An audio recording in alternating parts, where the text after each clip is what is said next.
Okay, let's dive right into this. Welcome to today's explainer, where we are tackling an absolutely critical pillar of the Cambridge Mathematics 9709 syllabus. We are mastering section 3.5, integration. Listen, whether you are sitting for your AS level, pushing through to your full A-level exams, or even building your foundations in IGCSE and O-level, you already know the truth. Integration isn't just a tiny hurdle. It is a massive, high-stakes battleground where top grades are literally won and lost. I'm stepping in today as your master coach, your elite curriculum architect. We aren't just going to look at the raw math today. We are going to look at exactly how the examiners grade your math. If you look at the screen, you'll see our digital mark yield meter. Throughout this explainer, we are going to track how specific, strategic changes to your answers push that meter from the lowest bands all the way up to a clean, flawless A-star. We are going to decode the mark schemes, we're going to manage those high-pressure time metrics, and we're going to apply the absolute exact answering strategies you need to secure those top-tier mark bands. So grab your notebooks, because we are getting right into the architecture of the exam. Now you might be wondering, what is the actual secret to hitting that A-star? Look at this quote right here on the board. Candidates referencing cross-topic connections achieve significantly higher marks. Stop and really absorb that for a second. This isn't just some generic advice your teacher gave you in passing. This is a direct, insider insight pulled straight from the global Cambridge Principal Examiner reports. This is the absolute secret foundation for unlocking the highest mark bands. The examiners are explicitly telling us that isolation is the enemy of integration. If you are just memorizing formulas in a vacuum, what we call Assessment Objective 1, or AO1, foundational knowledge, you are leaving massive amounts of precious marks on the table.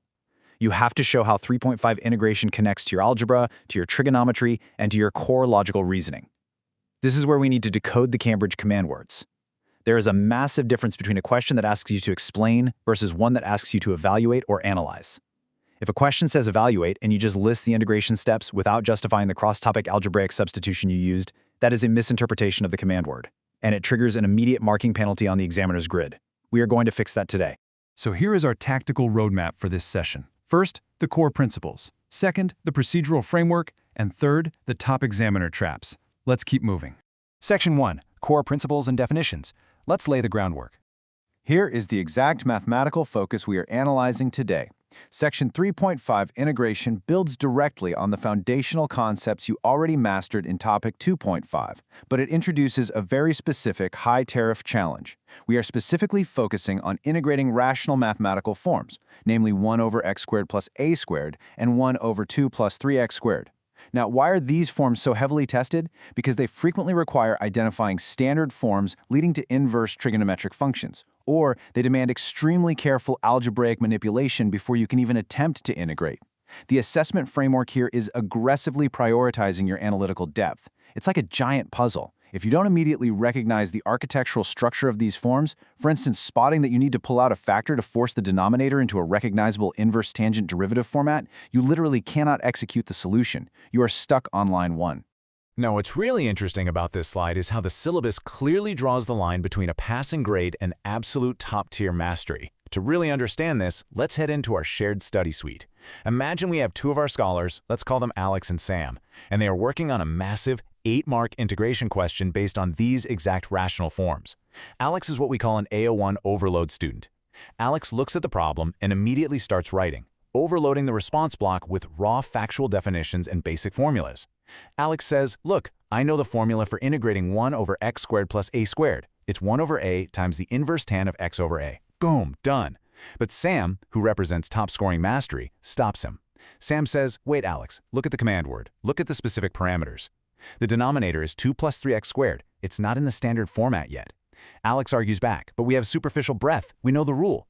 And Sam grabs the digital highlighter and marks up the screen. Sam says, the examiners don't just want the rule. They want connected, conceptual understanding with analytical depth. We have to show the algebraic substitution first. Let's let u equal x times the square root of 3. Sam fights to build a flexible analytical thesis link to unlock those top-tier method marks. Alex was about to provide an average performance, superficial breadth without logical, structured reasoning. But Sam knows that examiners are actively hunting for analytical depth. If you just dump the formula without structurally proving how the specific equation adapts to it, your mark yield meter crashes. Section 2, the procedural framework. Let's look at exactly how to structure that winning response. Strategy check. Before we unlock this top-band structural framework to help you crush your upcoming sessions, make sure your revision feed is perfectly optimized. Take a second right now to subscribe to Ace the Exams at Ace the Exams and enable all notifications so you never miss our weekly Cambridge exam breakdowns, no matter if you are sitting for IGCSE, O-levels, or AS and A levels.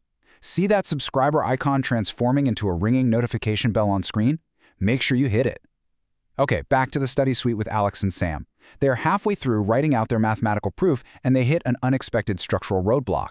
Their evidence, the algebraic steps, fails to link back to the main thesis of the question. They are losing method marks. So, as the master coach, I step in and deploy a universal structural matrix for them.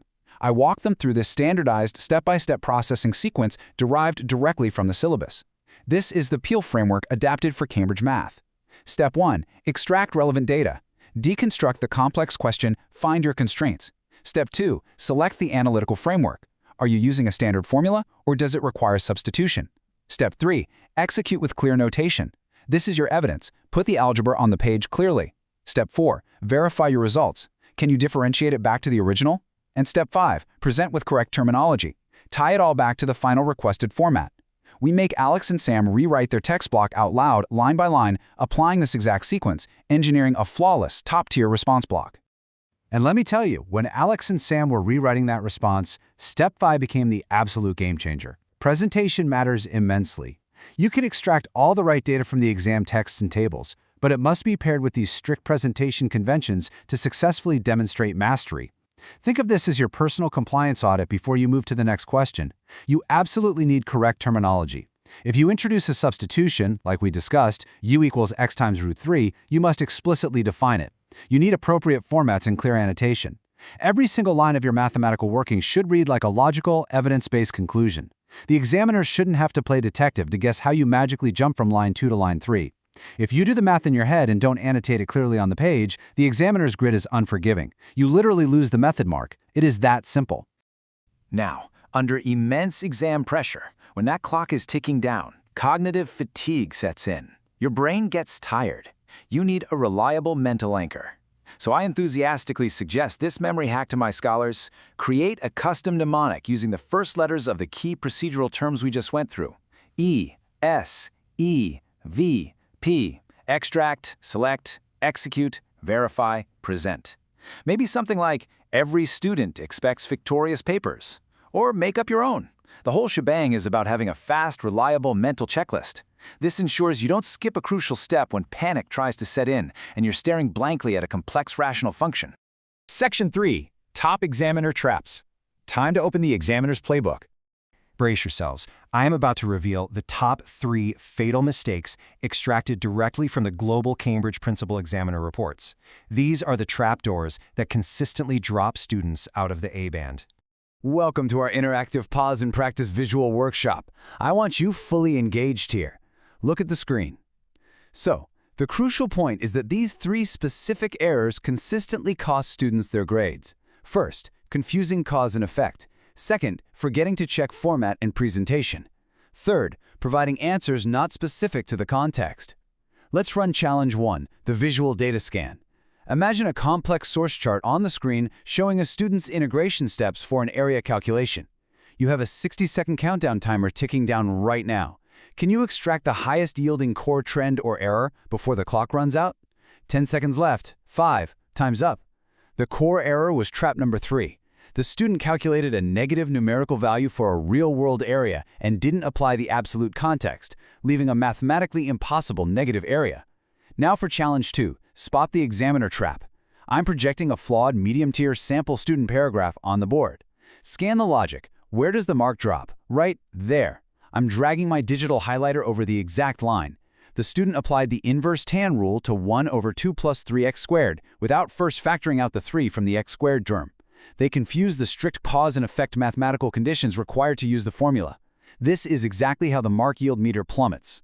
And this brings us to a massive flashing red light. Examiner alert. Candidates consistently confuse key terminology. I am urgently advising you, just as I advised Alex and Sam in the study suite, you must define your terms before writing extended responses or mathematical proofs. If you're substituting a variable, define it. If you're applying limits, state them clearly. Examiners strictly, and I mean strictly, dock points for vague terminology. It doesn't matter if your final answer miraculously ends up correct. If your working out is a messy soup of undefined variables, you lose the analytical marks. Always define terms before using them. And this brilliantly illustrates the ultimate difference between top-tier and mid-tier performance. Let's look back at Alex and Sam as they review their final, polished, high-scoring response text. They've realized their personal breakthroughs. Sam points out that they achieved high-order evaluation. What does that mean in math? It means questioning assumptions, checking if the function is continuous before integrating. It means identifying limitations, comparing alternative algebraic routes, and justifying every single leap with rock-solid evidence. Low-order evaluation merely states the obvious, ignores the subtle differences in the rational formats, and lacks any justified structural flow. To sum this entire masterclass up, I am distilling everything into 3 universal Cambridge operational rules for you. Rule 1, the 3-step question scan. Always decode the exact command words and rational forms before your pen touches the paper. Rule 2, the marks per minute formula. Allocate your time strictly based on the tariff of the question so you never get bogged down. And Rule 3, the post-writing compliance audit. Use our ESEVP checklist to verify your presentation and terminology. So, we arrive at the final challenge. I'm leaving you with this provocative question to audit your own work. Are your integration steps clear enough to secure every single method mark? Honestly, pull out your last practice paper, look at it with a cold, ruthless examiner's eye, and ask yourself that question. Did you show the depth or just the surface? It's time to take control of your grades. Before you go, here is your final mission. Subscribe to Ace the Exams, @AceTheExams. Click that notification bell so you catch every single one of our weekly grade masterclasses, and right now, drop a comment below sharing exactly which Cambridge subject and level, whether it's IGCSE, O-Level, AS, or A-Level, you are preparing to conquer next. Let's build this community. Keep pushing your analytical depth, and I will see you in the next explainer.